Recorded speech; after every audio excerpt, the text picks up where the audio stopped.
Isa, yung vice-presidente naman ho, mga kababayan, may ginagawa ba? Ay, tingin ko wala eh. Bakit ho, mga bossing? O eto. President Sara Duterte is back in The Hague. O, di ba? Paulit-ulit lang naman na ganyan. Paulit-ulit na, The Hague, Pilipinas. The Hague, Pilipinas. O, bring him home. Bring him home. Paulit-ulit pong ganun.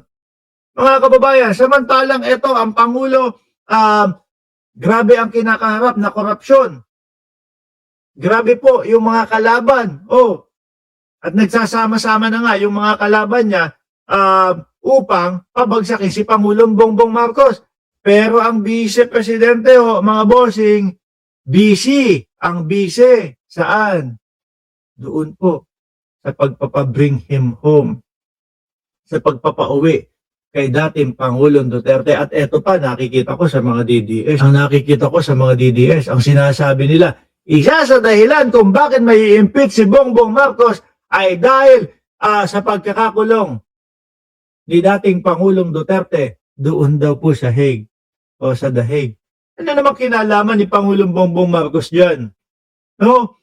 Kaso pa lang yun, simula 2019 pa lang, at yan ay sa pangunguna ni dating Senador Antonio Trillanes, ni Padre Flavi at yung mga kaanak ng biktima nung panahon ng EJK nila. Bring him karton, sabi ni Jenny Ramos. Netherlands. She says this is to show the world the wrong that was done to her father, former President Duterte.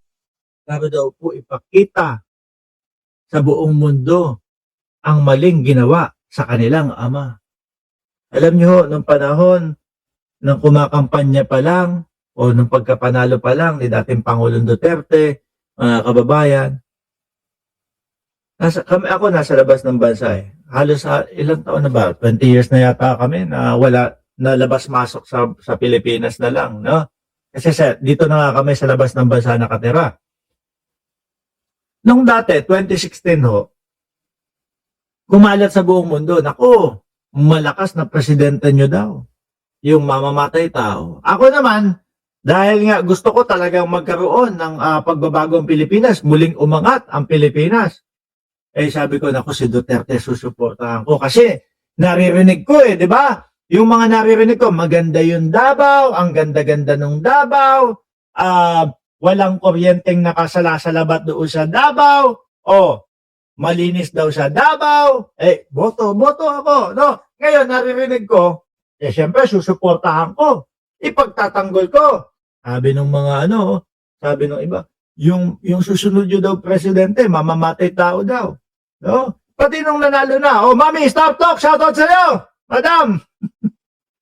Suportahan ko, hindi. Yung mga lang ang pinapapatay nun, yung mga talagang nagpapakalat ay pinagbabawal na gamot sa Pilipinas. Ganun pa ako. Di ba? So ngayon mga kababayan, sa labas pa lang ho ng bansa, kalat na po na ang dating Pangulo, ganun daw po, mamamatay tao, di umano po. Which is, ngayon, yung mga naging report nung panahon nila, umabot sa ilan? 10,000 to 20,000 ang biktima nung kanilang EJK. Mas lalo masusuportahan po yung sinasabi ng mga banyaga.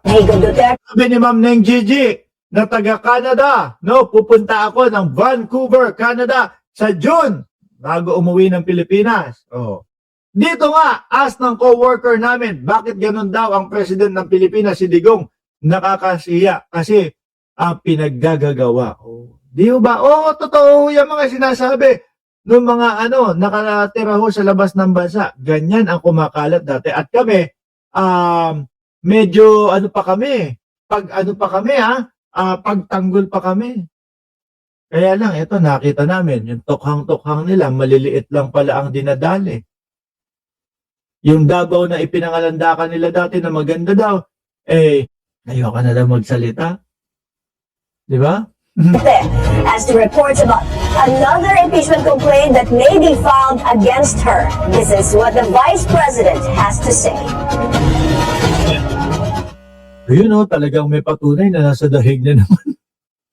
Di ba, yung Pangulo natin, kaliwat kanan ang problema. Sila doon, dahig. Meron ako nakitang post, hindi ko lang sigurado kung totoo ito. No?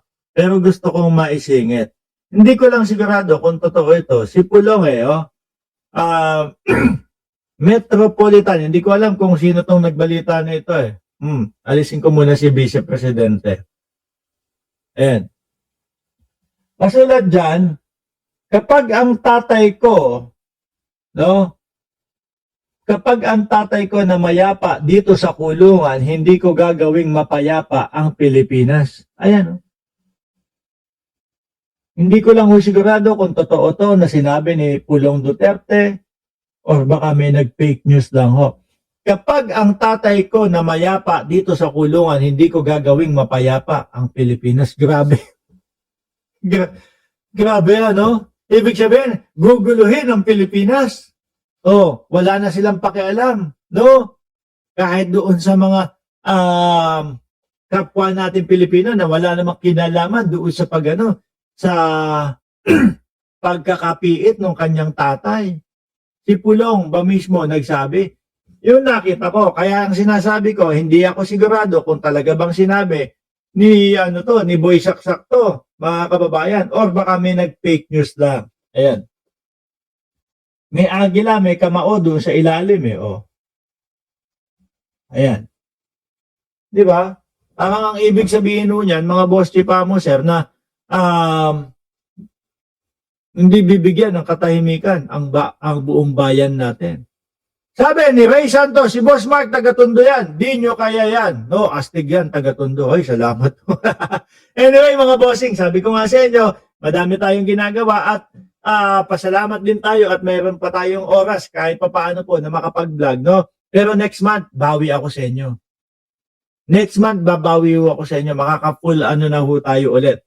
Makaka-full time vlog na ho tayo ulit. Kasi patapos na din po yung bagong gym, mga bossing. Muli po, ako'y magpapaalam na muna. Maraming salamat and God bless po sa ating lahat, mga kababayan. Sa kanatirahan, go!